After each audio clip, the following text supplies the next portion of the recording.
The Hurricanes were back at practice in Raleigh on Monday in what is now a 3-game series with the Boston Bruins. I'm Luke DeCock, News and Observer sports columnist. With me, our beat writer Chip Alexander. And Tony DeAngelo met with the media this morning after his end-of-game fracas with Brad Marchand and Curtis Lazar and the ice itself. And he was, I would say, cheerfully defiant. I don't know what emotions we're talking about here. It's playoff hockey. We're losing the game, right? So it's obviously we're a little frustrated. I don't think anything happened. Nothing happened in the game. Everybody wants to write a little story about it or something, but we're trying to win. We're trying to win a series here. So if you don't have any fire, then you're not going to win. So I'm going to keep doing what I'm doing. I'm not very concerned what anybody thinks. Tony, you know you can't throw your stick across the ice.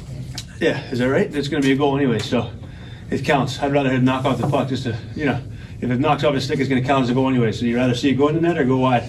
It is what it is. It doesn't bother me very much that I can't do it.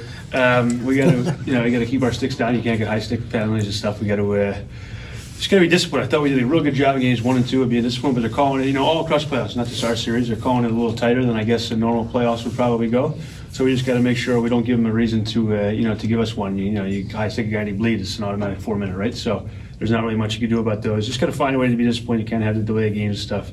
But there's no panic in our locker room. 2-2 series, and we're back in front of a much louder building than was in Boston, so we'll be fine.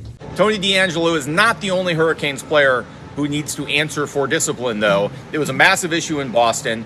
The Hurricanes did a terrific job getting the Bruins out of their heads. They dominated the regular season series. They dominated games 1 and 2, and now we're right back where we were in 2019 and 2020, Chip. Well, it seemed like going back to Boston, all the ghosts were there again, and not only that, Marchand and Bergeron and those guys were there and playing well. You mentioned Tony DeAngelo. You said he was cheerfully defiant today.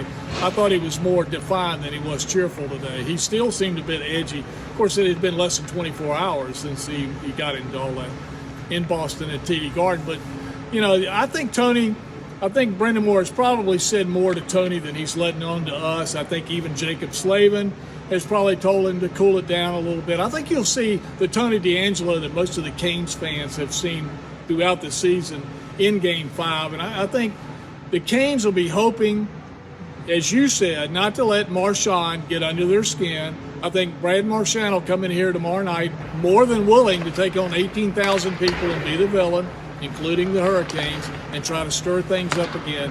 But I agree, if they can just keep it a 5-on-5 game, stay out of the box, and just play their game, they should do the same things that they were able to do in games 1 and 2.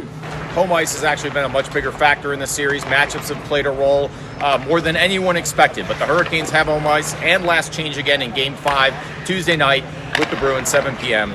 On your usual suspects. For Chip Alexander, I'm Luke DeCock.